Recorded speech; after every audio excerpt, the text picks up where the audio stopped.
Order order news laundry के podcast reporters without orders में आपका स्वागत है। मैं हूं बसंत कुमार और आज हम दो लोग मिलकर इस शो को होस्ट कर रहे हैं। मेरी साथी होस्ट है सुमेधा मित्तल। हेलो सुमेधा, क्या हाल है? मैं ठीक हूँ बसंत।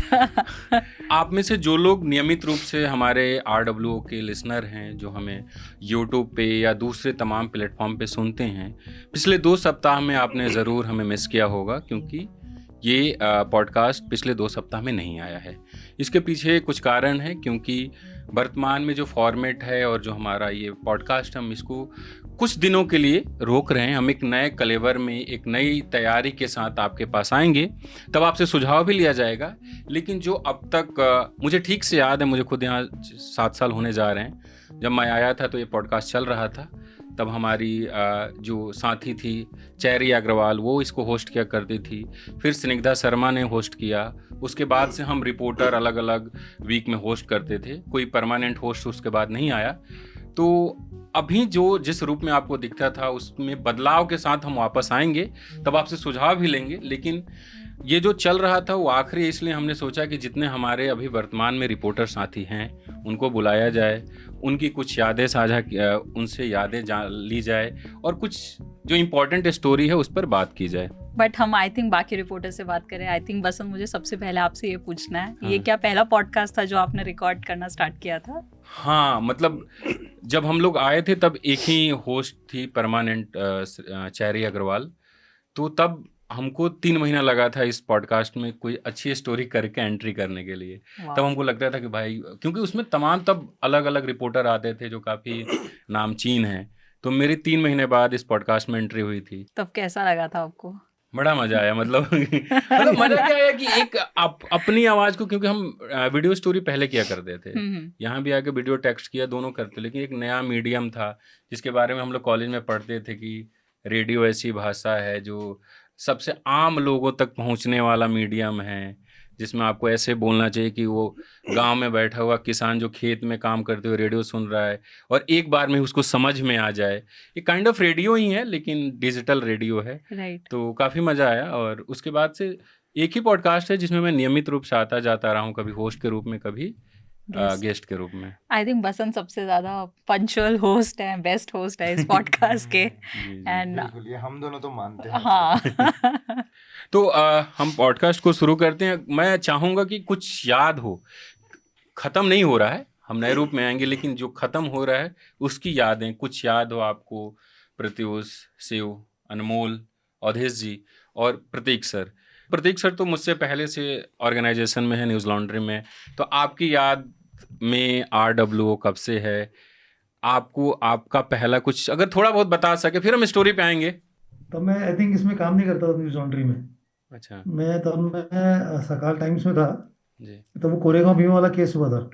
तब मैंने एक स्टोरी की थी। तब फिर मेरे को ये इसमें RWO में बुलाया था चेरी ने।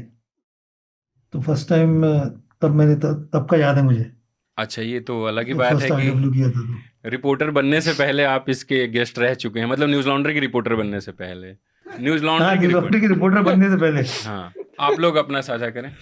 मेरा आई थिंक फर्स्ट निधि के साथ हुआ था। मैं ज्वाइन किया था जुलाई 2022 में, और पहले ही मुझे कुछ ह्यूमन राइट्स रिलेटेड स्टोरीज दिया गया था। लेकिन उसी वक्त आसाम में एक स्टूडेंट थी, एक फीमेल स्टूडेंट थी, जिसको अरेस्ट किया गया था because she wrote a poem which according to the police was anti-national, and she was arrested. So I just did the story about what happened, who was she and all. तो उसमें निधि ने मुझे बुलाया था, मुझे याद है। और मुझे आइडिया नहीं था, मेरा तो पॉडकास्ट या इस तरीके का चीज़ों से मेरा काफ़ी दूर दूर तक कोई ऐसा एक्सपीरियंस नहीं था।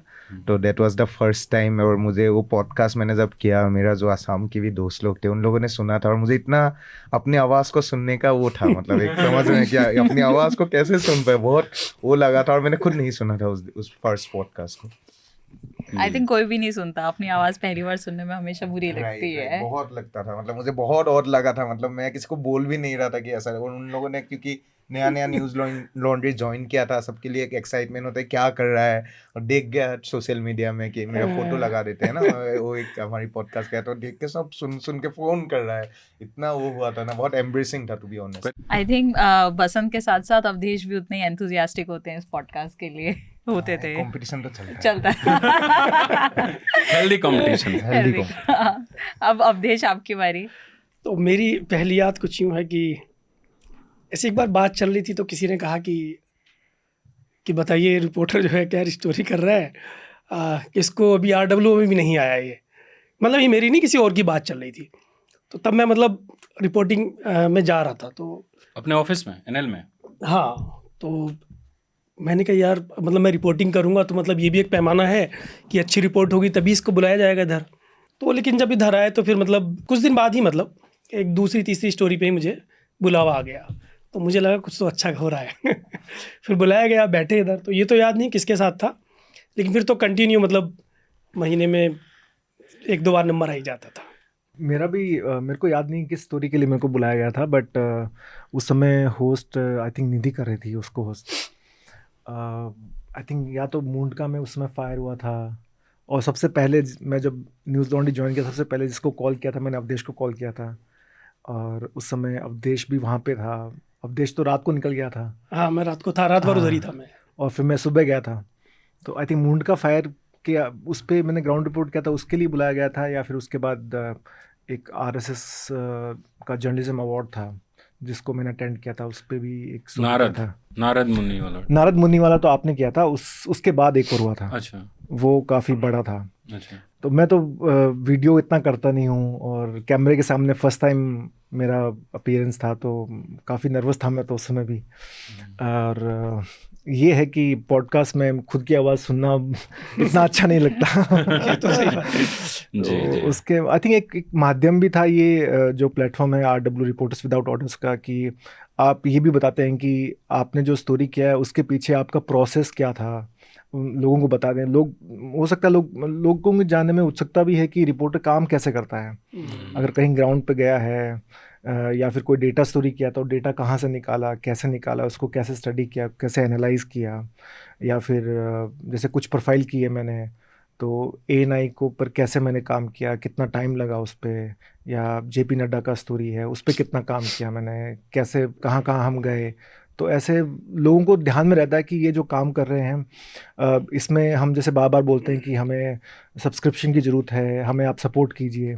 तो वो एक उसके थ्रू हम बताते थे लोगों को कि जो रीडर्स हैं, हमारे जो व्यूअर्स हैं, कि एक स्टोरी करने में काफ़ी टाइम लगता है, और एक स्टोरी एक जैसे ऐसे बच्चे को डिलीवर करना जैसा है कि अगर बड़े स्टोरी पे अगर काम कर रहे हैं तो आप जैसे मतलब 2 महीने का प्रोजेक्ट है या 1 महीने का प्रोजेक्ट है, तो एक मेरे को अच्छा लगता था RW में आके कि आप बताएं कि आपने जो लिखा है उसके पीछे की कहानी क्या है।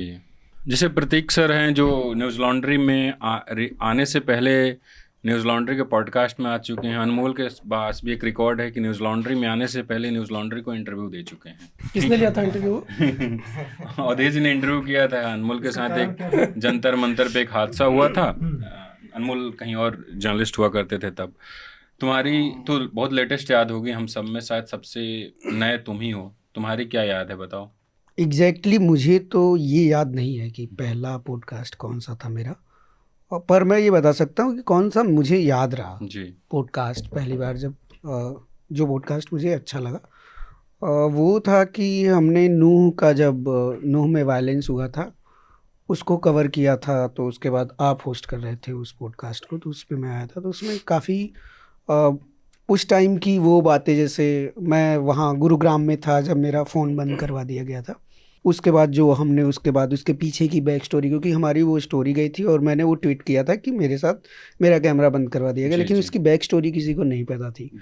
तो वो पहला था एक्सपीरियंस जब मैंने वो शेयर किया था। तो वो उसको लेकर मुझे काफ़ी लोगों के फीडबैक आए थे, इवन मेल भी आया था, और कई लोगों ने बोला था जो अपने रिपोर्टर्स उसमें हैं और ये सारी चीज़ें, कि मतलब वो जो एक्सपीरियंस था उसको काफ़ी लोगों ने, मतलब वो मुझे याद रहा पॉडकास्ट, क्योंकि उसको लेकर काफ़ी लोगों ने मुझे उस पर बातचीत की थी। उसके बाद तो फिर वो रोटेशन आने लगा। आई थिंक पहला पॉडकास्ट जो मैंने होस्ट किया था उसमें सुमेधा थी, और वो मैंने अपने इंस्टा पे लगाया भी है पहले पॉडकास्ट का। तो ये हम सबकी यादें हैं, और जैसे आज इस चैप्टर का अंत हो रहा है तो हमारे कई साथी रिपोर्टर हैं जो अभी हमारे साथ नहीं है न्यूज़ लॉन्ड्री में। निधि हो गई, जिनका नाम कई बार आया आप लोगों के बातचीत में। आयुष है, लंबे समय तक आयुष ने भी होस्ट किया, अभी भी फ्रीक्वेंट गेस्ट है। हाँ गेस्ट आते रहते हैं आयुष हमारे साथी रिपोर्टर। आर्यन है, आर्यन शर्मा थे, वो भी इसके उन्होंने शायद होस्ट नहीं किया पर इसके गेस्ट हैं, वो हमारे साथी रिपोर्टर थे। तो अब हम कुछ इम्पोर्टेंट स्टोरी पे बात कर लेते हैं, फिर आखिरी में आएंगे कि इसके बाद जो हम लोग लाएंगे उस पर थोड़ी बहुत आपसे बात करेंगे और आपका इसको लेकर सुझाव भी पूछेंगे। तो सुमेधा, आपका हम लोगों ने ये नहीं पूछा कि आपका पहला अनुभव क्या था। हाँ। आप हम सब में नई हैं इस Right. पॉडकास्ट में, आप होस्ट भी रहीं और कंटिन्यू गेस्ट भी रहीं। आप अनुभव बताते हुए और आपकी पहली स्टोरी कौन सी थी जिस पर चर्चा हुई, उसका थोड़ा जिक्र करिए। आई थिंक पहली स्टोरी तो डेटा स्टोरी ही थी, जो मैंने और तब जब हमारे साथ में थे अश्विन, मैंने और अश्विन ने एक डेटा एनालाइज किया था कैसे कैसे बीजेपी सरकार के अंडर माइनॉरिटीज़ को कम से कम बजट दिया जा रहा है और जी। उनके स्कॉलरशिप्स पे कैसे इम्पैक्ट कर रहा है। तो हम लोगों ने वो स्टोरी की थी और तनिष्का ने वो होस्ट किया था। हाँ, हम काफ़ी लोगों का नाम भूल रहे हैं हम लोग। हाँ, तनिष्का भी बहुत रेगुलर होस्ट हाँ, रही हैं, तो जी। उन्होंने वो होस्ट किया था। और तब मैं बहुत नर्वस थी ऑब्वियसली, क्योंकि उसमें एक तो बहुत ज़्यादा डेटा था। हाँ। तो मैं एकदम ऐसे, मुझे ऐसा था कि 1% भी इधर से उधर हुआ तो पता नहीं लोग क्या सोचेंगे। तो मैं एकदम लैपटॉप खोल के उसमें नर्वस ज़्यादा दिख रही थी और इन्फॉर्मेशन कम दे रही थी मैं।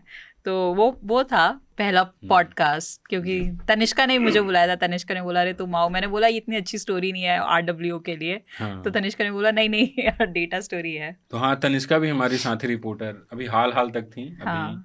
उन्होंने काफ़ी लंबे समय तक होस्ट किया। तो प्रत्युष, आपको भी तीन साल हो गए न्यूज़ लॉन्ड्री में। आप थोड़ा अपना अनुभव बताइए कि आपने कैसे कैसे स्टोरी करके आप हमारे इस पॉडकास्ट के हिस्सा बने हैं। कुछ आप जिक्र करना चाहें अपना अनुभव, रिपोर्टर का जो एक्सपीरियंस है। और एक चीज़ और मैं आपसे पूछना चाहता हूँ, कहानियाँ सबको पता होती है जो हम लिख देते हैं, कहानी के पीछे एक दुनिया होती है, हर स्टोरी के पीछे एक पूरा एक संघर्ष होता है रिपोर्टर का। जब एक बड़ी स्टोरी आती है वो बताने का कम मौका मिलता है। कई बार आप बताने लगो दोस्त यार को तो आपको कह देते हैं एकदम खबर की बात करोगे, कोई और भी बात कर लो। बोर लगता है। हाँ, नार्सिसिस्ट बोलते हैं ना कि हमेशा अपनी खबरों की बात करना। एक मंच था जहां हम आके अपनी सारी कहानी बता देते थे। मतलब हाँ, न्यूज़ लॉन्ड्री में मैं इस पहले बार देखा पे कभी भी हम बात, मतलब इन पास्ट ऑर्गेनाइजेशंस ऑल्सो, जब हम स्टोरीज में काम करते थे, आइडर वो आपकी जो जिस दोस्त के साथ आप बैठते हैं थोड़ा टाइम चाय पीते हैं, उनके साथ ही वो डिस्कशन होते कि हाँ इस ऑफिस में गया था, किसी ने बात भी नहीं किया, या ये यहाँ पे गया था, स्टोरी तो किल हो जाएगा अभी, मतलब we can not do it. तो या कुछ स्टोरी में ज़्यादा टाइम लग रहा है तो फ़ोन पे डिस्कस कर लिया, यार कैसे करूँ, एक नंबर दे तो इसका, मतलब जो होता है यूजुअल हम लोग का डे टू डे लाइफ, तो उसको एक फॉर्मेट में एक पॉडकास्ट के रूप में एक डिस्कशन हो सकता है। वो प्लेटफॉर्म था RWO, वो तो मैं मानता हूँ, क्योंकि उससे पहले ऐसा एक्सपीरियंस नहीं था। और न्यूज़ लॉन्ड्री में, मतलब न्यूज़ लॉन्ड्री में मैं जैसे ज्वाइन किया, उससे पहले मैं फ्रीलांस में था, उससे काफ़ी पहले मैं रेगुलर रिपोर्टिंग में था एक वीकली के साथ। तो न्यूज़ लॉन्ड्री में तो बीच में एक गैप था, मतलब मैं डेस्क में काम किया था। तो न्यूज़ लॉन्ड्री में आने के बाद फिर से एक रिपोर्टिंग का जब वो स्टार्ट हुआ, फ्रीलांस टू रेगुलर रिपोर्टिंग, और काफ़ी एक्साइटिंग है ओवरऑल न्यूज़ लॉन्ड्री का रिपोर्टिंग जो जर्नी है, तो काफ़ी एक्साइटिंग। और यहाँ पे कुछ ऐसा लिमिटेशन नहीं है कि ये करो या ये नहीं करो, you can pick anything, and time की ज़रूरत है तो स्टोरीज़ का वो टाइम भी मिलते हैं। तो इससे क्या होता है कि हम लोग काफ़ी एक्सप्लोर कर पाते हैं कि किसी डोमेन पे हमारा कुछ एक्सपर्टाइज नहीं है, but we get the time to explore, नया लोगों से मिलना। तो हर स्टोरी के पीछे एक मतलब वो है, एक हार्ड वर्क है, एक काफ़ी कहानी छुपे होते हैं कि जो हम लोग फ़ोन पे बात करते हैं। तो RWO में वो सब कहानी हम लोग रियल में बताते हैं, कुछ कुछ छोड़ के कुछ कुछ रख के, ऐसे ही बताना पड़ता है क्योंकि इट्स ए फॉर्मल प्लेटफॉर्म। तो उस तरीके से देखा जाए तो हाँ, RWO was a very good platform in that way. तो मैं तो पहला स्टोरी मैंने आपको बताया कि मेरा फर्स्ट वो आसाम वाला स्टोरी था, और मैं काफ़ी फ्रिक्वेंटली आसाम कवर करता हूँ। तो आसाम का स्टोरीज डिस्कशन होते हैं जब भी वहाँ पे कुछ इंपॉर्टेंट डेवलपमेंट होता है, आप लोग बुलाते हैं, जैसे आप हो, तनिष्का थे काफ़ी दिनों तक, तो आप लोग बुलाते थे।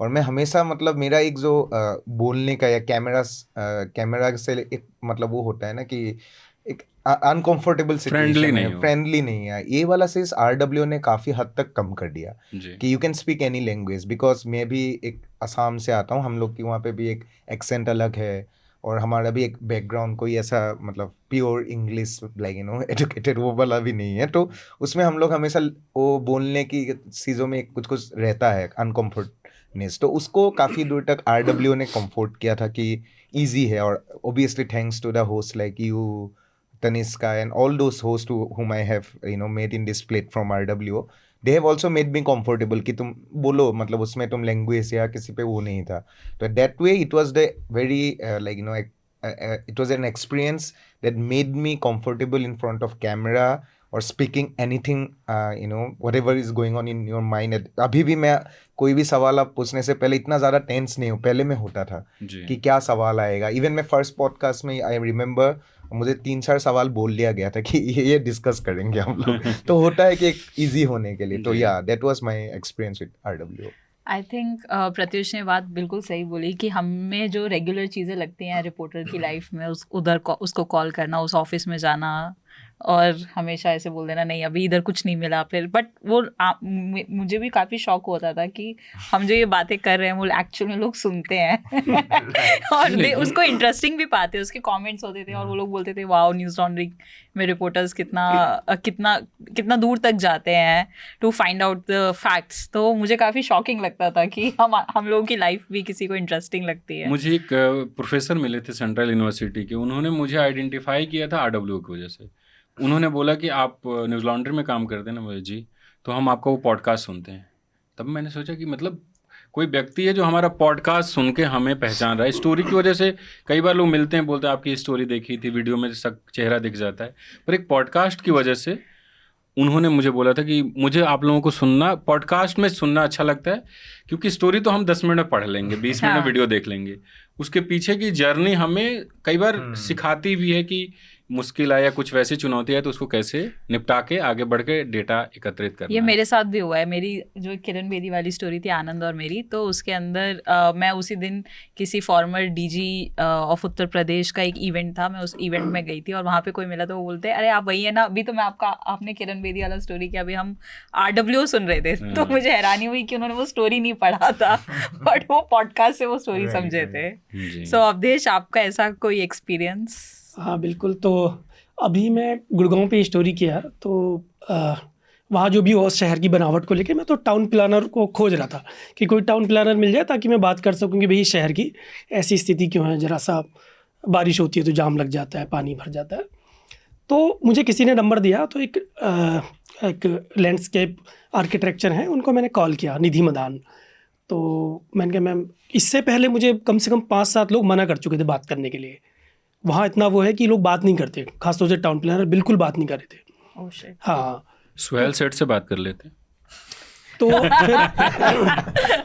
फिर क्या हुआ, फिर मैंने उनको कॉल किया, तो मैंने कहा मैं अवधेश बात कर रहा हूँ। पहले मैंने उनको मैसेज किया, फिर मैंने उनको कॉल किया, उनका रिप्लाई नहीं आया। तो बोली अच्छा अवधेश, मैं आपको जानती हूँ, मैंने आपके वीडियो देखे हैं, तो मैंने कोई स्टोरी देखी होगी। तो कहीं मैं आपका पॉडकास्ट सुनती हूँ। पता नहीं, मुझे लगता शायद चर्चा वर्चा इनमें देखा होगा इन्होंने। लेकिन जब मैं उनके पास गया तो उन्होंने बताया तुम आरडब्ल्यू करके एक पॉडकास्ट आता है, मुझे बहुत पसंद है वो।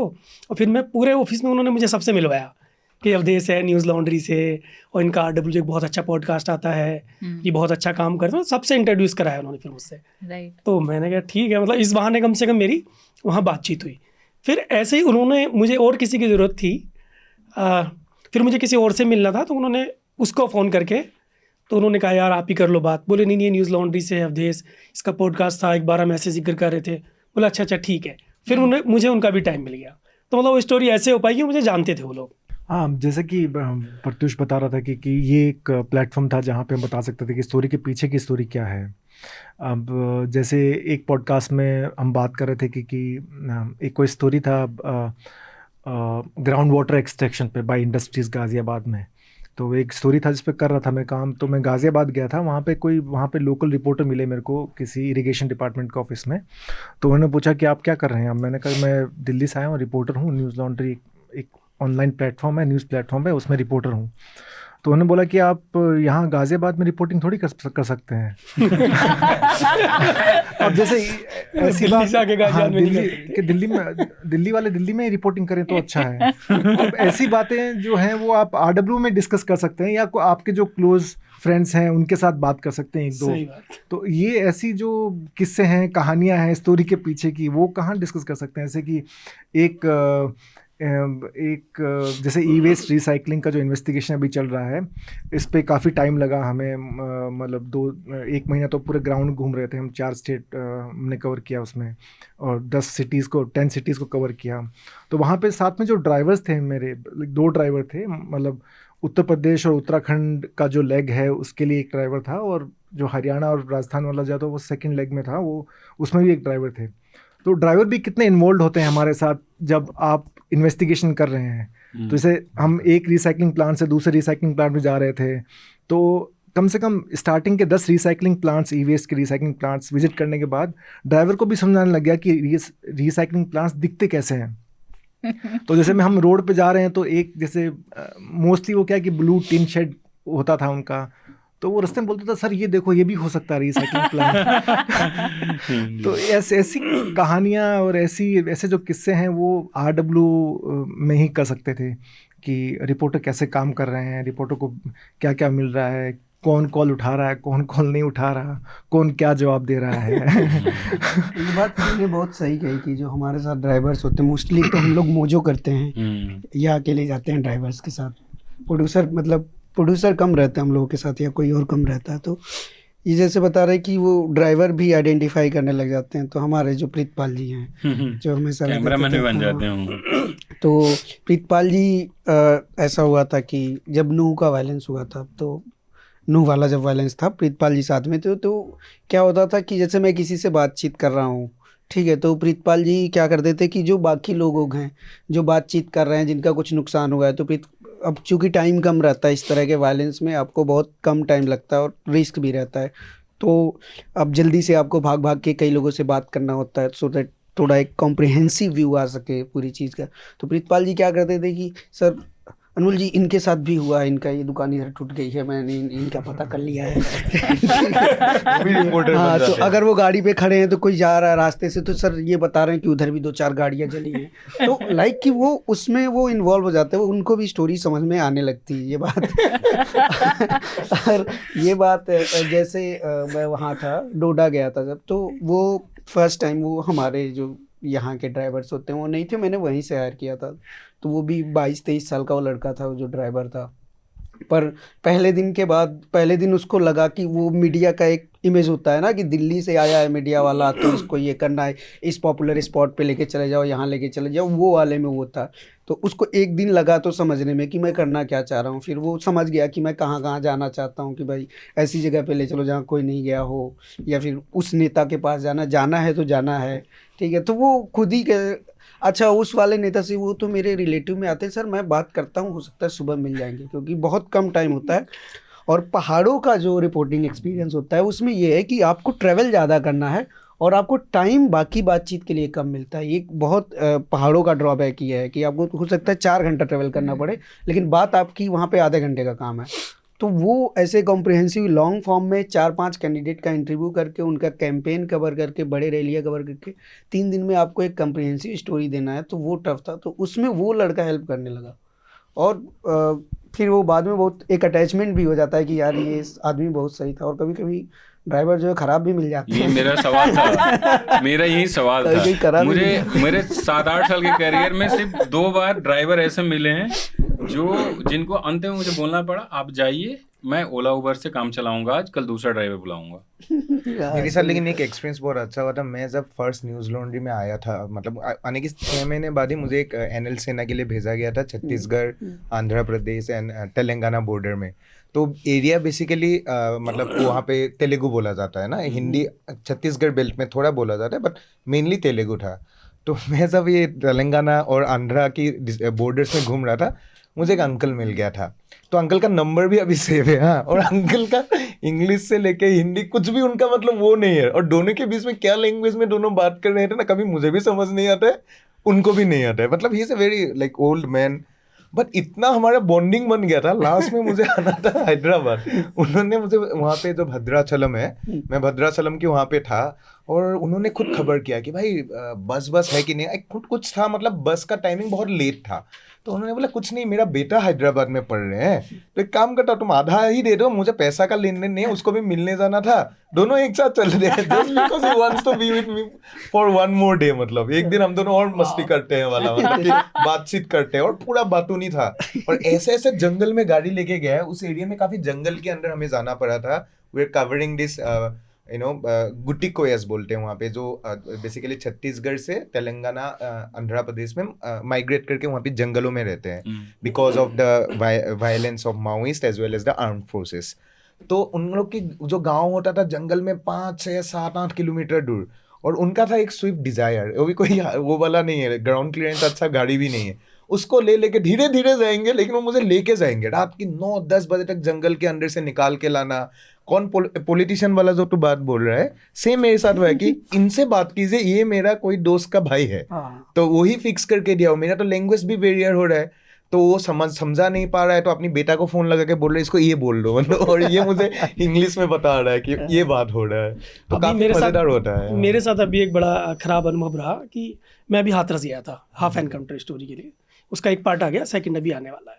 तो जो मेरे साथ ड्राइवर था, तो जैसे हम एक दिन मैं वहाँ पे पूरा घूमा, तो वो क्या करता था, उसको समझ आ गया कि करने क्या है, क्योंकि मैं फ़ोन पे लगातार बात कर रहा था कि उसको मिलना है, इससे मिलना है, एसओजी में किसी को पकड़ना है, एसपी से बातचीत करना है, तो उसको स्टोरी समझ में आ गया था कि ये करने क्या जा रहा है। तो गोली से नीचे की बात ही नहीं कर रहा है कि पैर में गोली लगी, पैर में गोली लगी, पुलिस ने पकड़ा। तो वो क्या करता था, मैं जिसके पास भी जाता था, वो तो बंदा क्या था, जब मैं आता था बाहर तो वो दूर ही मिलता था, मैं उसको फ़ोन करके बुलाता था, वहाँ वो उस स्पॉट पे मिलता ही नहीं था। तो मैंने कहा भाई क्या हुआ, तुम कहाँ चले जाते हो? बोले कुछ नहीं, वो पानी पीने गया था, कुछ चने लेने गया था, ऐसे करता। मैं समझ ही ना पाया, पता नहीं क्या हो रहा है इसको। फिर क्या हुआ, मैं उस बंदे को उस गाड़ी में रख के जिसको गोली लगी थी, मैं उसको लेके गया स्पॉट पे, तो पूरा जंगल का इलाका था। तो मैंने उससे कहा कि यार मैं अकेला हूँ, तुम थोड़ा कैमरा वैमरा कर। नहीं यार गाड़ी सुरक्षित रखना बहुत ज़रूरी है, कुछ भी हो सकता है। वो बंदा नहीं आया। फिर मैंने किया अपने से, बातचीत हुआ, होते होते शाम को मुझे किसी से मीटिंग करनी थी एक, वो पूरा अंधेरे वाला इलाका था, तो वो फ्लाई ओवर के नीचे से जाके थोड़ा सा, मतलब पूरा अंधेरा था वहाँ पे, उस बंदे ने मुझे उतारा वहाँ से, वो ऐसे गोली की तरह भागा, वहाँ रुका ही नहीं। उसने फाइनली बोल दिया मुझे कि भाई मुझे गोली नहीं खानी है, तुमको गोली। दिल्ली से गया था या वहाँ लोकल था? नहीं, वो दिल्ली का बंदा था। तो आपको छोड़ के चला गया दिल्ली? नहीं, वो बंदा नहीं, वो बंदा आगे 4 किलोमीटर जाके, जहाँ रोशनी थी कहीं पे आगे होगा सेफ जोन, वहाँ जाके रुका। तो फिर मैंने उसको फ़ोन किया। अब वो जिस जगह मैं मिलने गया था, वो मुझसे कह रहे भाई तुम्हारा गाड़ी वाला तो भाग गया, तुम उसको भी बुला लो, पानी तो कम से कम पी लेगा, होता है ना कहीं मिलने जाते तो मैंने कहा कोई बात नहीं, वो आ जाएगा, कोई बात नहीं। मैंने उसको फ़ोन किया तो आधे घंटे में वो आया, ये सब पूरा देखने के लिए कि मामला सब शांत है, सब ठीक है, कुछ हुआ तो नहीं, मतलब ये था।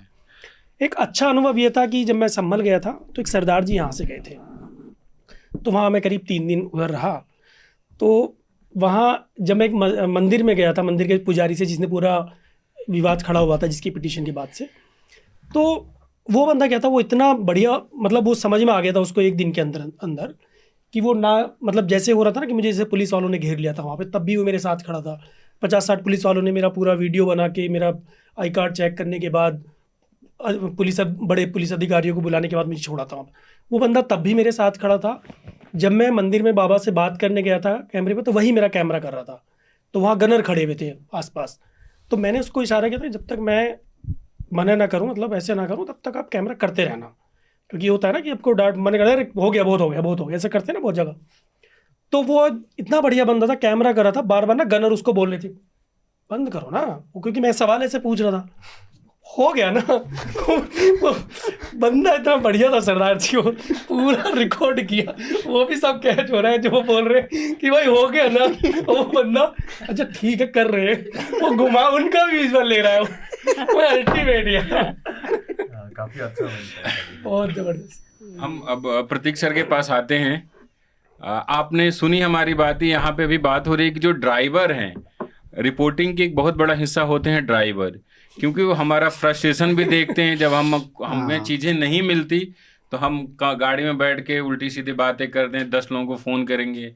जब मिल जाती हैं तो हम खुशी से खाना भी खा लेंगे, लंच भी करेंगे, ब्रेक दोपहर में डिनर भी, शाम को डिनर भी करेंगे और अच्छा ब्रेकफास्ट भी करेंगे। अगर कुछ नहीं मिल रहा तो फ्रस्ट्रेट होकर पूरा दिन घूमेंगे, निकल जाता है। पूरा दिन बिस्किट खा के चलो भाई निकालो यहाँ से जल्दी गाड़ी। यहाँ से चलो तो सर वहाँ चलो। कोई आपके साथ जो ड्राइवर का अनुभव है एक रिपोर्टर के तौर पे, वो थोड़ा शेयर करिए। एक बार मैं खुद ड्राइवर बन गया था वहाँ मणिपुर में। हाँ, वो कैसे वो थोड़ा बताइए, कैसे बैठे आप हुए ड्राइवर अंदर, बने थे? वो चूड़ाचांदपुर में, हाँ तो शिव और प्रियली भी थे, और ये दोनों अलग जगह गए थे, मैं एक अलग जगह गया था। तो वहाँ पे वो उसने गाड़ी बुलाई, बोला आपको खुद ही को ड्राइव करना पड़ेगा।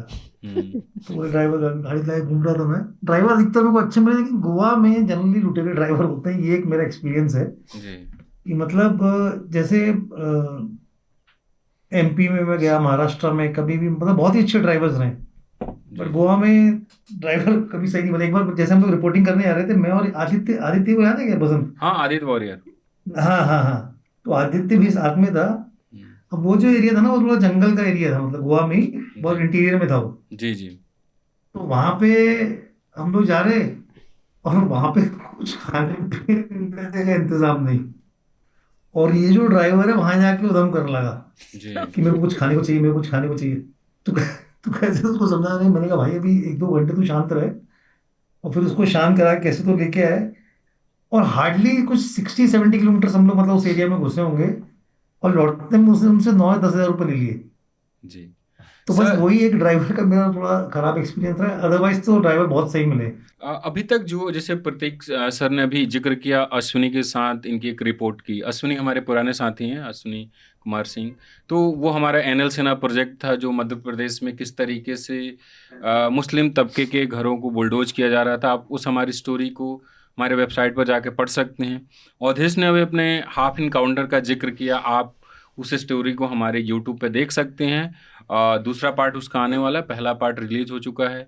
शिव ने बोला जो ई वेस्ट को लेकर एक सीरीज का जिक्र कर रहे थे कि वो काफ़ी वक्त लेके इन्होंने किया है। बहुत ज़रूरी चीज़ है कि हमारे समय में पोल्यूशन का कारण सिर्फ ये गाड़ियाँ जो दिख रहा है वही नहीं है। जिस तरीके से जो चीज़ें ज़्यादा नुकसान करी, कैसे सरकार या सिस्टम उसको और तबाह कर रहा है, उसको लेकर काफ़ी इन्होंने खुलासे किए हैं। अनमोल ने जिस गुड़गांव की स्टोरी का जिक्र किया, आप वो भी हमारे यूट्यूब पे देख सकते हैं, वो काफ़ी चर्चित स्टोरी रही। प्रत्यूष ने जो अपने असम की जिन स्टोरी का जिक्र किया, या प्रत्यूष लगातार असम से स्टोरी करते रहे हैं, वहाँ के जो वर्तमान मुख्यमंत्री हैं उनका जो मीडिया अंपायर है, एक तरीके से असम के बड़े मीडिया घराने उन्हीं के हैं। प्रत्यूष ने काफ़ी डिटेल में उस पर रिपोर्ट की है, तो वो भी आप देखिए, पढ़िए और न्यूज़ लॉन्ड्री को सपोर्ट करते रहिए। सुमेधा लगातार इलेक्शन कमीशन की जो SIR है उसमें जो खामियां हैं उस पर रिपोर्ट कर रही है, उस सब पर आपकी नज़र तो होगी ही। सुमेधा, जिस तरीके से इन सब ने अपनी कहानी बताई ड्राइवर के साथ, आप कुछ जिक्र करें। हाँ, यूजुअली क्या होता है, मैं बहुत ऐसे, आई थिंक आप जब अकेले एक वुमन रिपोर्टर होते हैं, आप नई जगह जाते हैं, तो आपके थोड़ा बहुत आप हेजिटेंट होते हैं बहुत। तो मैं तो बहुत ज़्यादा ऑकवर्ड रहती हूँ, बहुत एकदम हेजिटेंट रहती हूँ कि मेरे मन में बहुत सारी चीज़ें होती है। पहला तो सबसे बड़ा सेफ्टी होता है कि वो मुझे सही लोकेशन पे लेके जाएंगे भी या नहीं जाएंगे। दूसरा ये होता है कि वो मुझे सीरियसली लेंगे भी या नहीं लेंगे, क्योंकि मैं जब पिछली एक अपनी ऑर्गेनाइजेशन में थी, मैं एक बार पटना गई थी रिपोर्टिंग के लिए, तो वहाँ पे वो ड्राइवर को लिए भी उतना ही मुश्किल था एक्सेप्ट करना कि मैं एक वुमेन रिपोर्टर हूँ जो पटना से इतनी दूर जा रही हूँ अकेले, और मेरे लिए भी उतना ही मुश्किल था क्योंकि वो ऑकवर्ड थे और मैं भी ऑकवर्ड थी। तो मैं उनको बोलती थी आप सुमेधा बोलिए, तो मतलब हम वो इतना ऑकवर्ड था कि हम एक दूसरे को एड्रेस भी नहीं कर पाते थे। तो वो मुझे बोलते थे सर सर कह के बुलाते थे। मैंने बोला आप मुझे मैम भी बोल सकते हैं, आप सुमेधा भी बोल सकते हैं। तो वो बोलते नहीं मैम नहीं बोलेंगे, आपको सर ही बोलेंगे। तो हम एक बार फील्ड पे थे, मैं किसी का इंटरव्यू रिकॉर्ड कर रही थी, वो आए, तो उन्होंने सबके सामने मुझे बोला कि सर कितने बजे चलेंगे। तो मुझे भी इतनी आदत पड़ गई थी, लेकिन मैंने भी रिप्लाई करी अभी हमें 2 घंटे और लगेंगे। लेकिन जो बाकी के लोग थे उनके लिए काफ़ी वो एकदम सर क्यों बोल रहे हैं इन्हें। सो वो एक रहता था, बट ओवरऑल टचवुड आज तक मेरा यूजुअली एक्सपीरियंस बहुत अच्छा रहा है।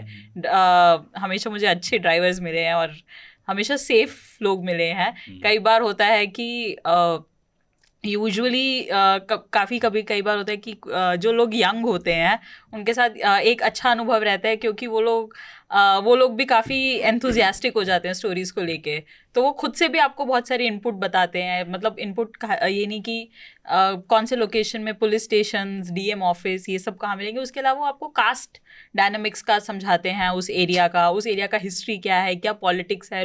एक हमें स्टेट लेवल पे चीज़ें फिर भी पता होती हैं, बट उतनी समझ उस स्टेट के शायद विलेज लेवल पे ना हो, तो जिसके लिए वो बहुत हेल्पफुल साबित होता है। यूजुअली मुझे 2 से 3 दिन लगते हैं किसी के साथ एडजस्ट होने में, बट उसके बाद फिर मुझे लगता है अरे हाँ, फिर एक सही रिश्ता हो जाता है। काफ़ी बार ऐसा भी हुआ है। जब मैं ये वोटर लिस्ट वाली स्टोरी कर रही थी, मैं फर्रुखाबाद में थी और वहाँ जो मुझे ड्राइवर मिले थे वो बीजेपी के वर्कर थे पार्ट टाइम, तो उन्हें पता चल गया था हम ये इलेक्टोरल फ्रॉड का कुछ कर रहे हैं, तो वो मुझे बता रहे थे हाँ ये होता है ऐसा, ये ऐसे होता है, हमें ऐसे कहा जाता है। तो काफ़ी अच्छे इनपुट्स मिले थे उनसे। एक इंसिडेंट है मेरा और सुमेधा का साथ में, हम लोग नूह में थे। हाँ।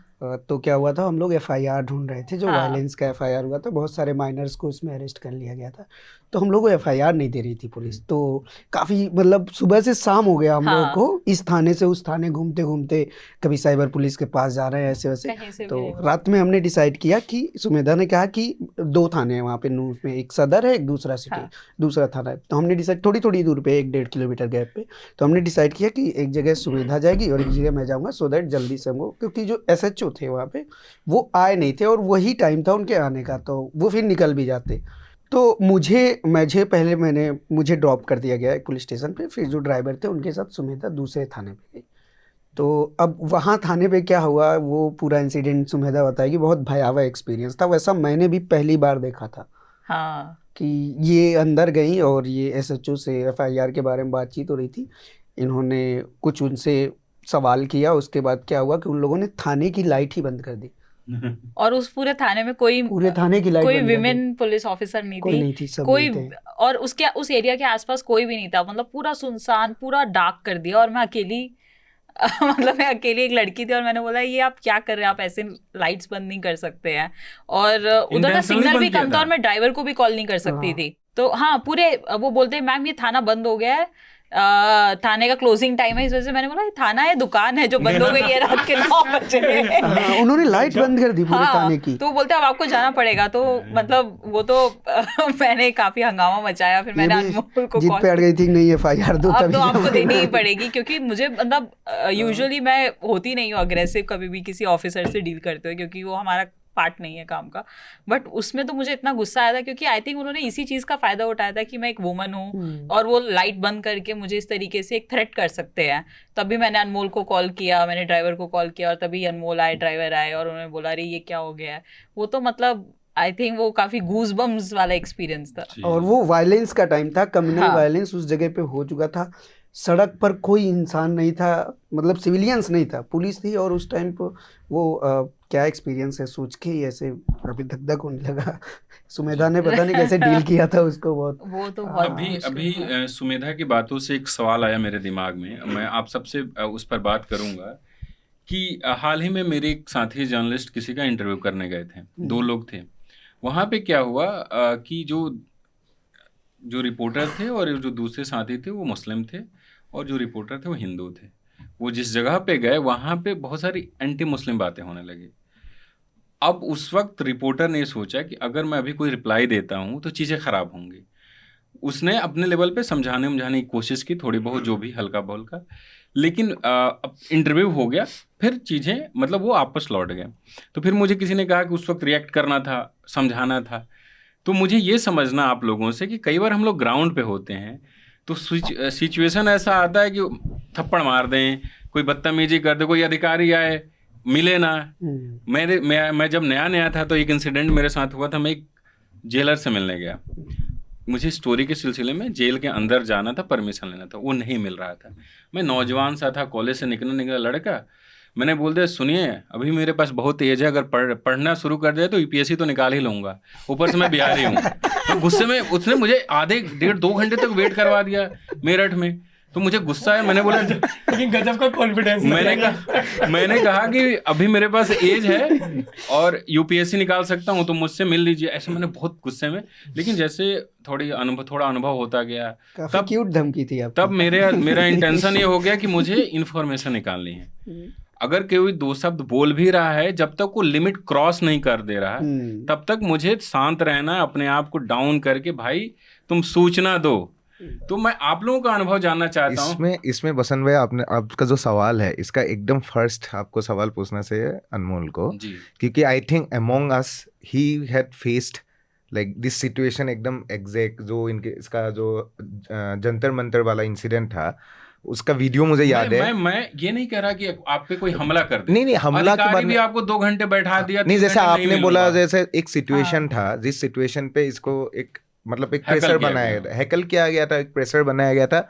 उस टाइम पे इसने जो एक, मुझे लगता है कि उस वक्त में इसने एक तरीके के अच्छे से ही उस सिचुएशन को संभाला था, without going down to their pressure, and मतलब कुछ भी ऐसा ना बोल के, अब शब्द ना यूज करके, मुझे याद है ये बोल रहा था मैं नहीं बोलूंगा, और कैमरा को बोल रहा था कि रिकॉर्ड करो।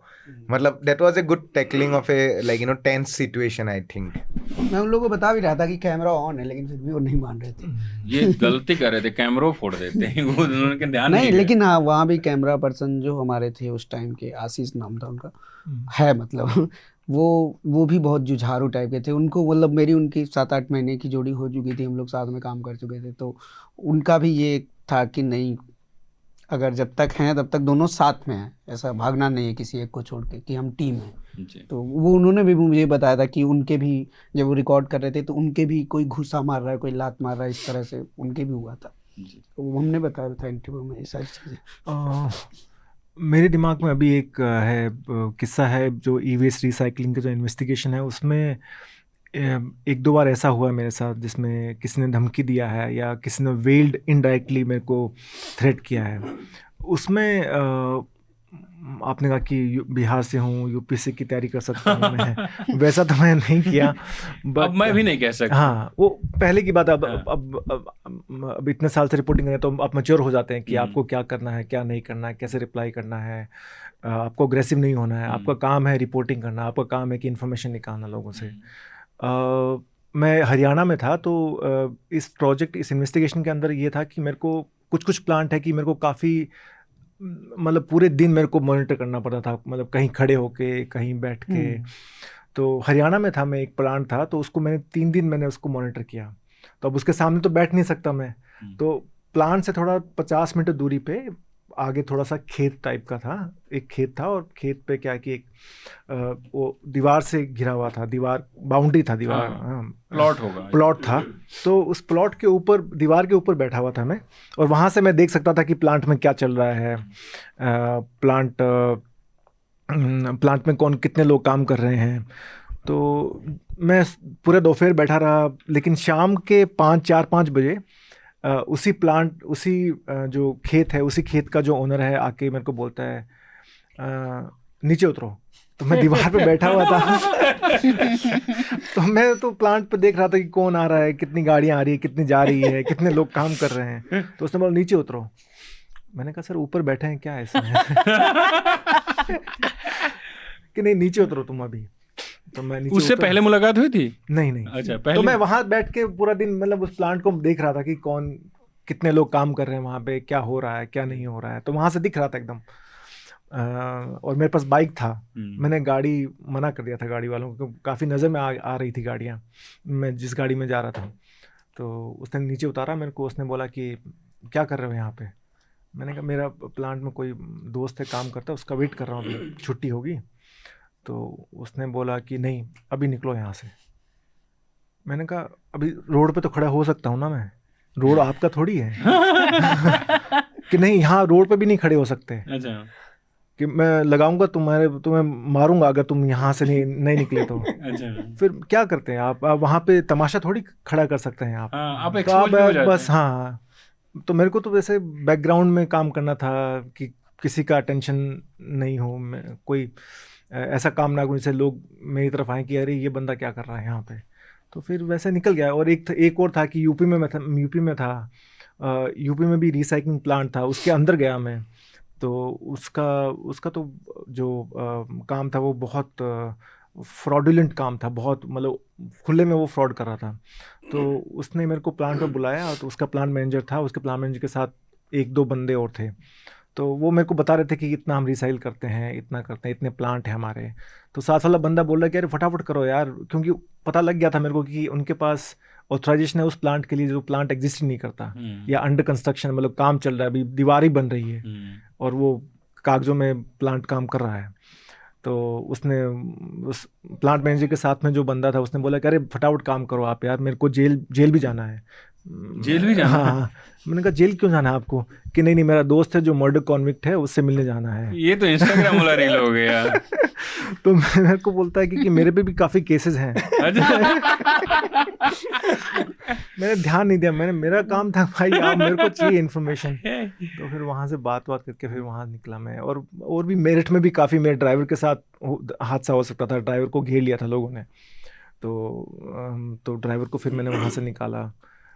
ऐसे किस्से होते रहते हैं, बट ऐसा है कि आप उसको कन्फ्रंट नहीं कर सकते आप किसी को वहाँ पे। उस समय स्थिति ऐसी होती है आपकी, आप किसी उद्देश्य के कोई आपका टारगेट है कि मेरे को ये चीज़ लेके आना है, तो अगर फोकस आपकी प्रायोरिटी वही है तो आप ऐसी चीज़ों में घुसेंगे भी नहीं। और अगर जैसे मॉब ने आपको घेर लिया है तो उसमें आपका किसी भीड़ ने आपको घेर लिया है, जैसे अनमोल के साथ हुआ है, मेरे साथ पहले हुआ था जब एक्सप्रेस में था मैं दिल्ली राइट्स के टाइम। तो उसमें सही चीज़ ये होता है कि आप चुपचाप रहें, और आप, क्योंकि भीड़ का कोई चेहरा नहीं होता, भीड़ से आप आर्ग्यू नहीं कर सकते, है ना। तो आप चुपचाप जो बात बोल रहे हैं उसमें हाँ करते रहिए, और आप बस, और क्या, कोशिश कीजिए कि आप जो काम करने गए हैं वो काम हो जाए, पूरा हो जाए। मकसद में जो आपका काम, जो आपको डाटा चाहिए, डॉक्यूमेंट चाहिए, जो तो हरियाणा का हम जर्नलिस्टों को तो मालूम है कि जो अथॉरिटी वाला, मॉब वाला नहीं, ये जैसे शिव भाई का तो अलग है दोनों, कि जैसे आप जो बोल रहे थे कि अधिकारी जो बैठा के बात नहीं करते थे,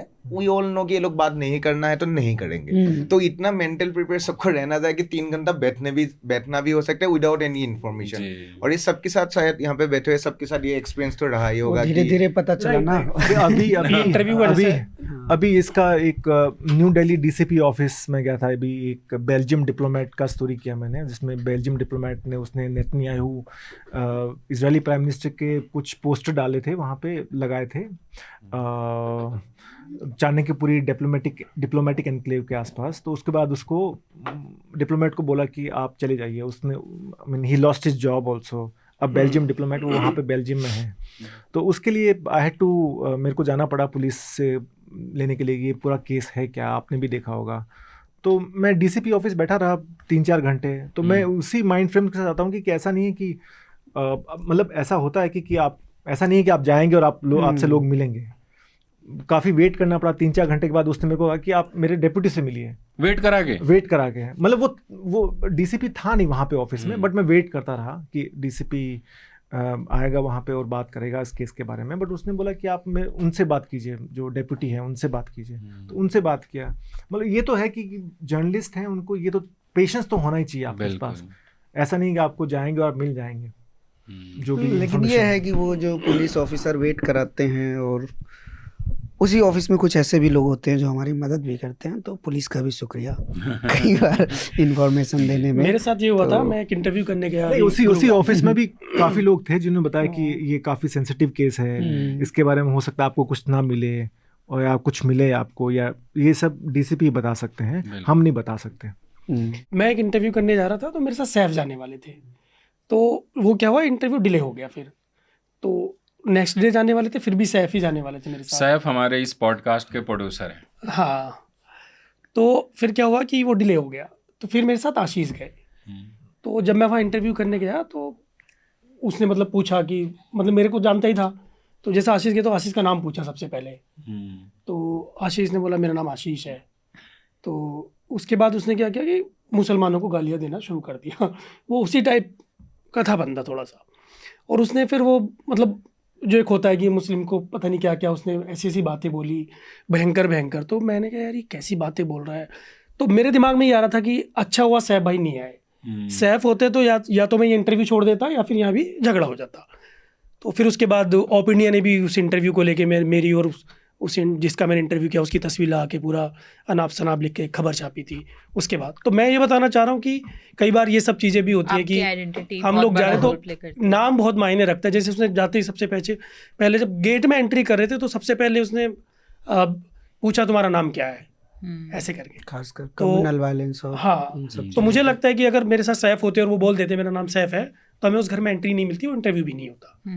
तो ये कई बार चीज़ें फेस करनी पड़ती है। ये बिल्कुल सही बोला। आई थिंक सबने, हम लोग का आइडेंटिटी, हम लोग का कास्ट, जेंडर बहुत बड़ा बिल्कुल। रोल प्ले करता है एज अ इलाका, कहाँ के रिपोर्टर। रहने वाले आप हैं, हाँ। कोई आईएएस अधिकारी आपके इलाके का मिल गया तो आपको मदद कर देगा, नहीं है तो भगा देगा। बहुत सारा चीज मायने रखता है। दोनों के प्रोज एंड कॉन्स है। डे टू डे लाइफ के जो प्रैक्टिस हैं वो इधर भी लागू होते हैं।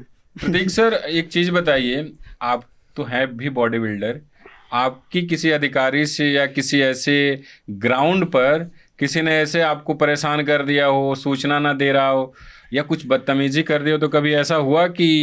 बदतमीजी नहीं की कभी मैंने, ना ही किसी ने की। लेकिन एक बार क्या हुआ था कोविड के वक्त ना, हाँ एक तहसीलदार से मेरा भयंकर झगड़ा हो गया था। जी तो वो मेरे को 2 लोगों के फोन आ रहे थे और वो फंसे हुए थे, वो लोग आई थिंक बिहार से थे। जी और उनको ना खाना प्रोवाइड नहीं हो रहा था। तो कैसे लोकल तहसीलदार से मैं बार बार बात कर रहा था, उसने बोला मैं पहुंचा रहा हूँ, बंदी थी वो, पहुंचा रही हूँ। और ऐसा 2 दिन तक बेचारे वो बंदे भूखे, और उनका मेरे को बार बार फोन आ रहा था। मैं किसी और से ट्राई कर रहा हूँ, बहुत जगह ट्राई किया, लेकिन वो जो एरिया का इंचार्ज उसको मतलब जो वो था उसी के हाथ में था। जी तो अगले दिन मेरे को इतना गुस्सा आ गया, मतलब बातचीत में ही। तो मैंने उसको बोला कि आपको मतलब मैंने उसको क्या बोला था कि बोले अकल नहीं है क्या आपको? मतलब मेरा फर्स्ट सेंटेंस ही ये था। वो इतना गुस्सा आ गया क्योंकि वो लोग इतने परेशान हो गए, वो बेचारे बार बार फोन कर रहे थे, अब उनको कुछ खाने वाने को नहीं। तो उसने बोला तो बात कैसे कर रहे हो? मैंने कहा बात कैसे कर रहे हो मतलब आपको समझ में नहीं आ रहा क्या? ये वो 2 दिन से वो लोग भूखे हैं और वो रिपीटेडली आप बोल रही हो कि उनको पहुंचा दिया है, आपके बंदे उधर पहुंचे नहीं है। तो थोड़ी देर बाद पुलिस ऑफिसर का फोन आ गया मेरे को, एक पुलिस इंस्पेक्टर का थाने का वहाँ के। बोले क्या हो गया? बोले मैंने कुछ नहीं, मैंने कहा ऐसा ऐसा हुआ है और ऐसा बात किया है मैंने, वो लोग इतने समय से भूखे हैं। तो फिर बोल रहा था कि अरे वो मैडम बोल रही है आपके खिलाफ एफआईआर करने को। तो मैंने कर दो एफआईआर। तो अरे बोले नहीं ऐसा मामला भी नहीं है, बट बोले थोड़ा सा बात कर लो उनसे आप जरा, वो आप भी गर्म हो गए, वो भी गर्म हो गई है। थोड़ी देर बाद फिर बातचीत करके मैटर से लड़ गया। जनरली मेरा कभी वैसे किसी ऐसा हुआ नहीं कि मतलब झगड़ा वगड़ा हो जाए किसी से। हाँ, झगड़ा तो हमारा प्राइमरी मकसद होता है डॉक्यूमेंट या इन्फॉर्मेशन निकालना। सुमेधा, आप कुछ कहना चाहेंगे? मैं बस यही कहना चाहूँगी, आई थिंक जितना रोल रिपोर्टर्स का रहा है इस पॉडकास्ट में, उससे भी बड़ा रोल प्रोड्यूसर्स का रहा है। बिग थैंक्स टू सैफ, जो हमेशा से बहुत पेशेंट रहे हैं हम लोगों के साथ। जूड हमारे प्रोड्यूसर थे इससे पहले। जी, जो मैंने तो सैफ के साथ ही यूजुअली होस्ट किया है। वो हमेशा पेशेंट रहे हैं क्योंकि हम लोगों का रिपोर्टर्स का वो ट्यूसडे या वेंसडे कभी भी फिक्स नहीं हो पाता, पता नहीं किस दिन ग्राउंड पे जाएंगे। मैं सुमेधा ग्राउंड पे थे।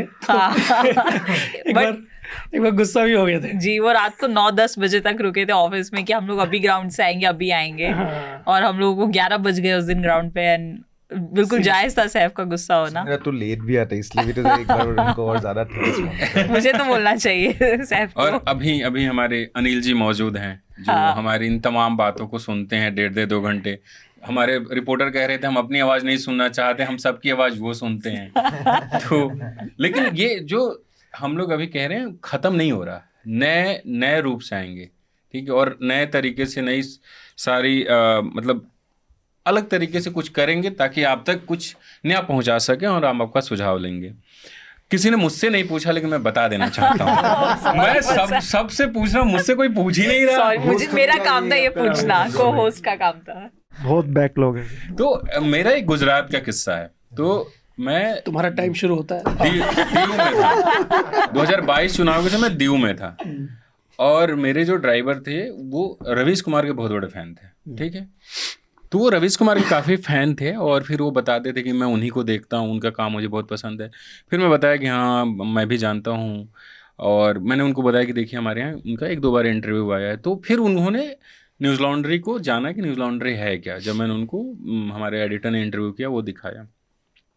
फिर मुझे ना एक स्टोरी करनी थी, हालांकि वो स्टोरी आई नहीं। ये जो मछुआरे होते हैं उनके जीवन पे, तो उन्होंने मुझे बोला कि दीव समुद्री इलाका है, वहाँ से समंदर है मछली पालन का। वो मुझे बोले कि चलिए ले चलते हैं। मैं गया, वो बंदा अपने से फ़ोन कर रहा है अपने इलाके के, भाई ये तुम्हारे इलाके में कोई मछुआरा जेल में है क्या, पाकिस्तान के? तो बहुत सारे भारतीय मछुआरे पाकिस्तान श्रीलंका के जेल में। अच्छा कितने हैं? 4। सर इस गांव में 4 है, चलिए। वहाँ ले गए, 4 लोगों से बात करा। अच्छा, पाकिस्तान से गुजराती भाषा में लेटर आता था जो लोग जेल में, अब तो डाक विभाग भी बंद हो गया पूरा, पहले आता था। या कोई मछुआरा जेल से छूट के आ रहा है तो जो अंदर है उन्होंने लेटर लेके भेजा था, तो वो मुझे मिले, तो मुझे समझ में नहीं।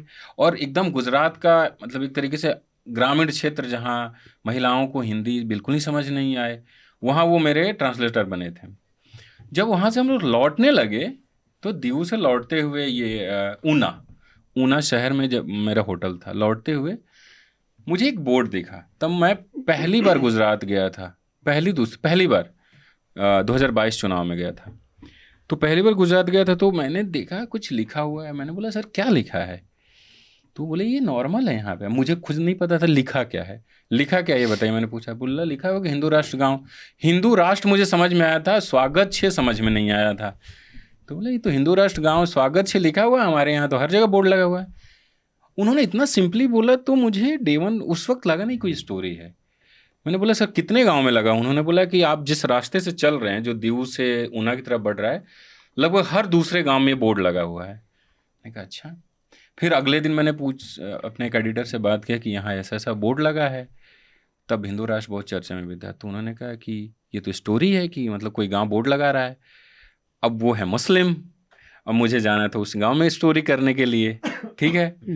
फिर उन्होंने मुझसे बोला कि बसंत आप एक काम करिए, मैं आपका कैमरा नहीं करूँगा, बाकी जितना स्टोरी मैंने वहाँ किया सब में कैमरा उन्होंने किया, यहाँ वो नहीं गए। उन्होंने मुझे गांव में छोड़ा और निकल गए, ठीक है। और 2 किलोमीटर आगे रुके हुए हैं। जब मैं काम पूरा कर दे रहा हूँ मुझसे बोल रहे थे तुम 500 मीटर आगे चल के गाड़ी कहीं चौराहे पे रुको, मैं आऊँगा गाड़ी में बैठाऊँगा। तो वो, और आज भी वो मेरे संपर्क में है। वो मुझसे कभी कुछ मुझे स्टोरी की ज़रूरत पड़ती है तो मैं फ़ोन कर देता हूँ, सर बताइए। तो कई सारे ड्राइवर मेरे सोर्स बन गए। और वो मेरी, जिन ड्राइवर का ये लोग जिक्र कर रहे थे, मैं और आयुष अरावली कवर कर रहे थे, तो आधी जानकारी तो इकट्ठा कर लेते थे। जैसे हम अरावली में ढूंढ रहे थे जो फार्म हाउसेस हैं, तो मैं और आयुष अलग अलग फार्म हाउस में, वो बंदा 3 फार्म हाउस, हम उधर एक लेन में मैं गया हूँ, एक लेन में आयुष तिवारी गए हैं, वो व्यक्ति एक लेन में जाके अपना ढूंढ रहा है, बात करके आ रहा है। वो बता रहा है ये इस पूर्व सैनिक का है, ये फलाने इंडस्ट्रियलिस्ट का है, ये फलाने का है, एक बहुत बड़े बिजनेसमैन का था, उन्होंने बताया कि ये उनका है। तो ये तरीके से, तो इस तरीके से ड्राइवर्स की बहुत बड़ी भूमिका हो रही है।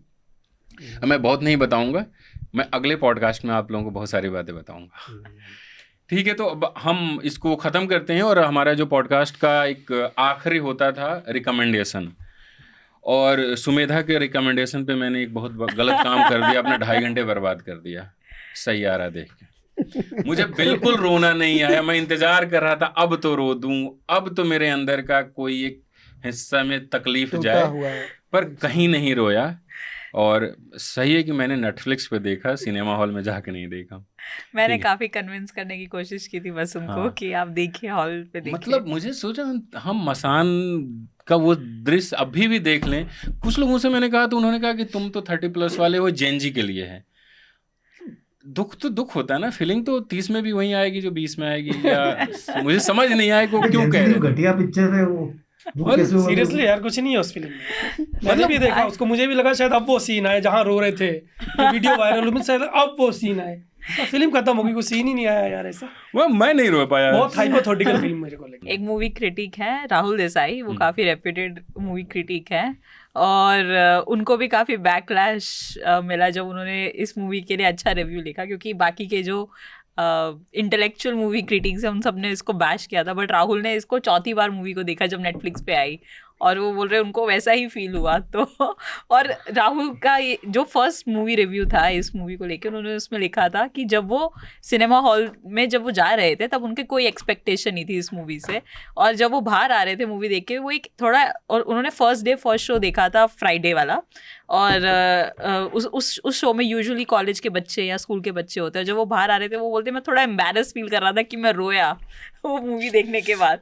सो आई थिंक अगर राहुल देसाई को बैकलैश मिल रहा है so मुझे अभी भी याद है मसान, जो मैंने पहली बार जागरण फिल्म फेस्टिवल में देखी थी, यही पड़ोस में श्री फोर्ट ऑडिटोरियम में, जब वो अंगूठी वाला सीन आता है, जब वो जला रहा होता है और उसकी गर्लफ्रेंड की ही बॉडी होती है, बिल्कुल रोना आया। और आज भी वो सीन आता है उसके बाद जो विकी कौशल का किरदार कहता है ये दुख काहे नहीं ख़त्म होता, जो उसके दोस्त कहते हैं कि ले बाइक जा ना रे, वो अभी भी अगर दिख जाए तो शरीर में कंपन हो जाती है।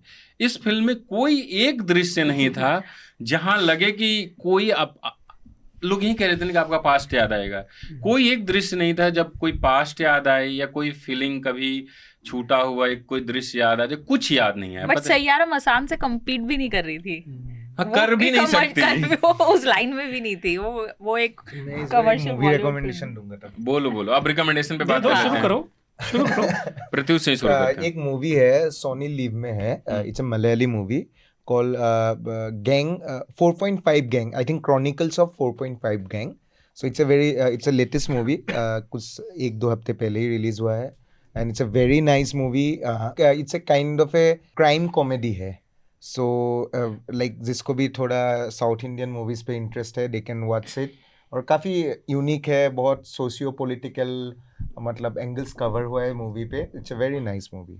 शिव आई वुड रेकमेंड, अभी एक डॉक्यूमेंट्री देखा है मैंने, आई थिंक फेक शेख नाम से डॉक्यूमेंट्री है। वो एक जर्नलिस्ट पे है कि द सन के एक जर्नलिस्ट थे, कैसे वो स्टिंग ऑपरेशन करते थे सेलिब्रिटीज़ पे, स्पोर्ट्स सेलिब्रिटी और फैशन वर्ल्ड से हो या फिल्म इंडस्ट्री से हो, तो उन पे वो करते थे स्टिंग ऑपरेशन। तो जर्नलिज्म का वो भी है कि उसमें आप एथिकल चीज़ें भी देखेंगे कि स्टिंग ऑपरेशन आप कर रहे हैं तो उसमें कितना एथिकल है, वो क्या सर्कमस्टेंसेस क्रिएट किए गए थे कि जो जिस पे आप स्टिंग कर रहे हैं वो वही बात बोल रहा है जो आप चाहते हैं जी।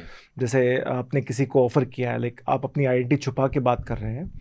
तो महमूद शेख वहीं देखें क्या? हाँ, वो देखा मैंने फेक शेख है मूवी है, जैसे अच्छा, मेन जर्नलिस्ट का नाम था हाँ। महमूद शेख। महमूद शेख जो पाकिस्तानी पाकिस्तानी ओरिजिन हाँ, यूके सिटीजन है, जी जी। जर्नलिस्ट थे वो जब भी स्टिंग ऑपरेशन करते थे अपना आइडेंटिटी हाइड करते थे कि वो जर्नलिस्ट, वो ऐसे फिर काफ़ी एक इंग्लैंड फुटबॉल के कोच थे, उनको भी उन्होंने स्टिंग ऑपरेशन में कैसे उन्होंने उन पर स्टिंग किया है। और ऐसा बनते थे कि एक इन्वेस्टिगेशन में वो बने थे कि फिल्म के डायरेक्टर हैं और जो कोई स्ट्रगलिंग एक्टर्स है उनको वो काम दे रहे हैं, तो फिर काम देने के बाद वो बोलते हैं कि आपके पास ड्रग्स हैं या नहीं है। तो वो एक्टर उस स्थिति में है कि आपको डायरेक्टर अगर पूछ रहा है, आपको काम दे रहा है, तो आप बोल देंगे कि हाँ ड्रग्स मैं दिलवा दूंगी आपके। सो दैट्स हाउ ऐसे उन्होंने क्या कि उन पे स्टोरीज किया है।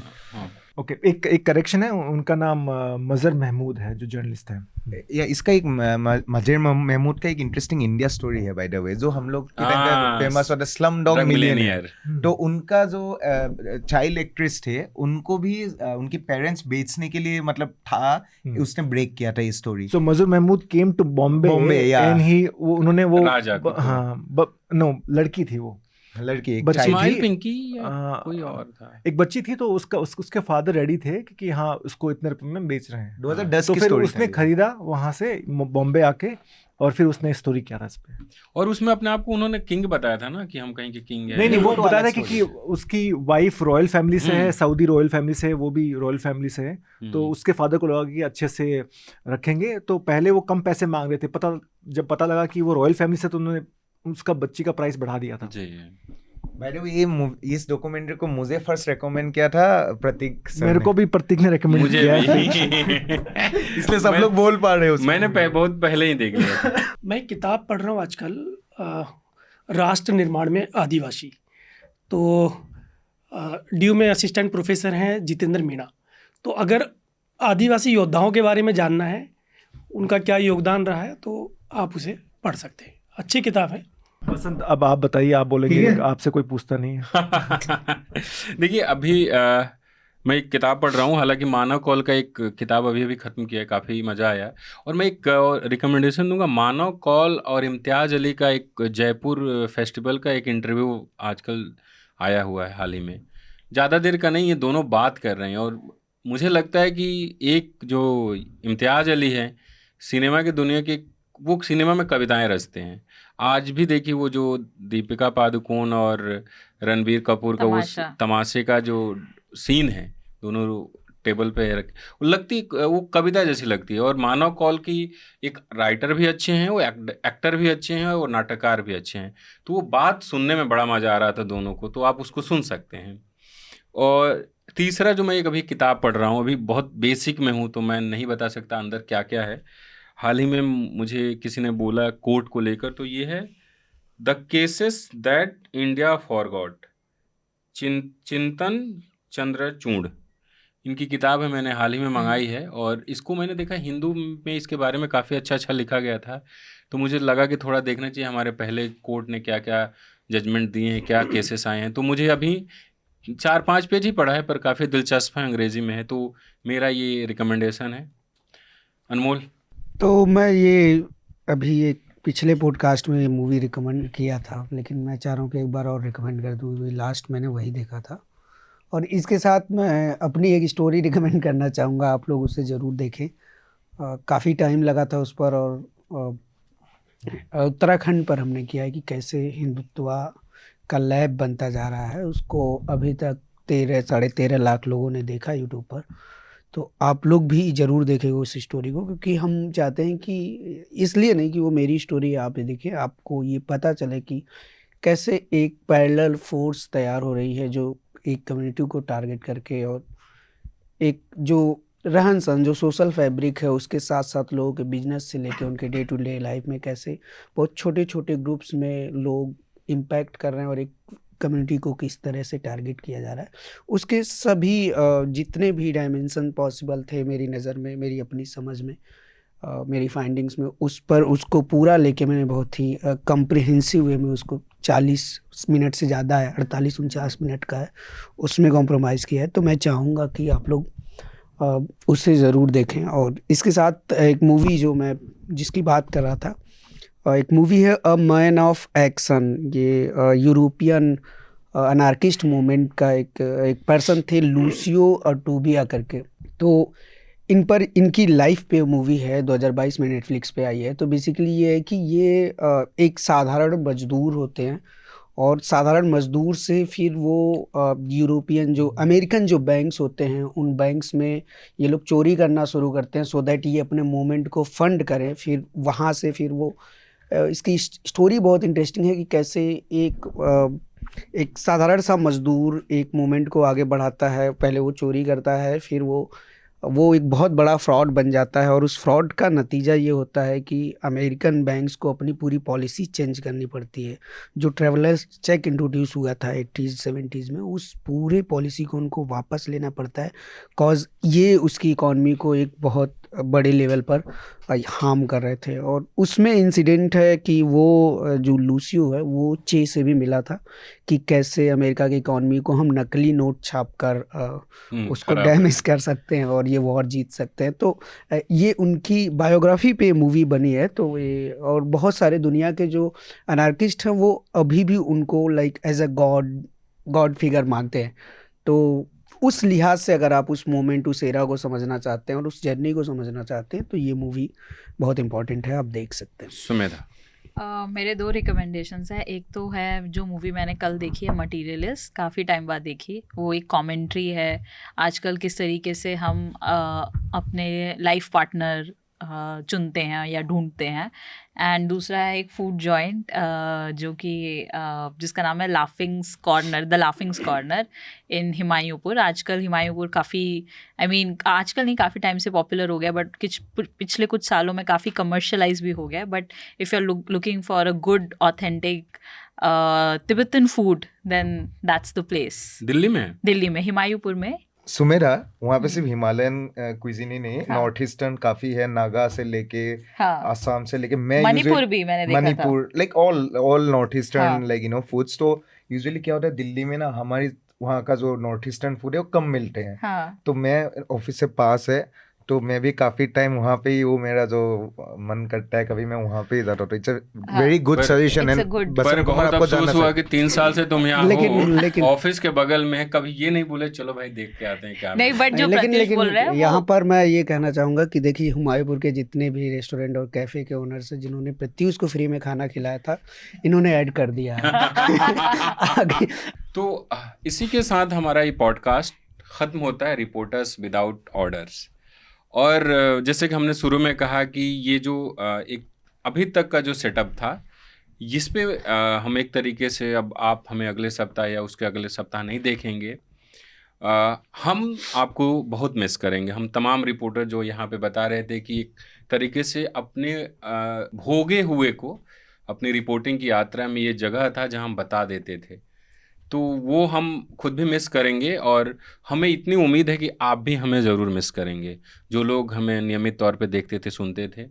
तो अगर आप हमको मिस कर रहे हैं तो हमें ज़रूर मेल करिए, जैसे मेरा basant@newslaundry.com है, ऐसे अवधेश @newslaundry.com, अनमोल @newslaundry.com, सबके आगे शिव@newslaundry.com, प्रत्यूष @newslaundry.com, सुमेधा ऐसे ही, प्रतीक, सबका है अलग अलग ईमेल आईडी। तो आप हमें मेल करके बताइए कि मतलब आप RWO को मिस कर रहे हैं कि नहीं। और जब हम कुछ नया लेकर आएंगे ज़रूर, ये तो कंफर्म है कि नया लेकर आएंगे। और आने के पहले हम आपसे सुझाव भी मांगेंगे कि आप क्या देखना चाहते हैं। उसमें रिपोर्टर ही होंगे, रिपोर्टर सबसे ही हम बात करेंगे, अलग अलग जगहों से रिपोर्टर आएंगे, जैसे आते रहते हैं, अलग अलग संस्थानों के रिपोर्टर आते थे, वो अपना अनुभव बताते थे। तो होगा कुछ वैसा ही, हम आपसे सुझाव लेंगे और आपके सुझाव के साथ, एक नए बदलाव के साथ हम आप तक आएंगे। तब तक के लिए आप सबका बेहद शुक्रिया। जाते जाते एक चीज़ और बता दें, न्यूज़ लॉन्ड्री सिर्फ आप सबके सहयोग और समर्थन से काम कर रहा है। हम तमाम रिपोर्टर जिन स्टोरीज की बात कर रहे थे, वो आपके सहयोग और समर्थन के बिना पूरा नहीं हो पाता। तो अगर आपने न्यूज़ लॉन्ड्री को सब्सक्राइब नहीं किया तो प्लीज़ कर लीजिए, क्योंकि आजकल जिम्मेदारों से सवाल पूछना बड़ा मुश्किल हो गया है। आप हमें सब्सक्राइब करिए ताकि हमें ताकत मिले। शुक्रिया, आप सबका भी बेहद शुक्रिया। Journalism at News Laundry is powered by the public, because when the public pays, the public is served. Visit newslaundry.com/subscription and pick a payment plan of your choice. Pay to keep news free and independent. Your future, and indeed the future of democracy, depends on it.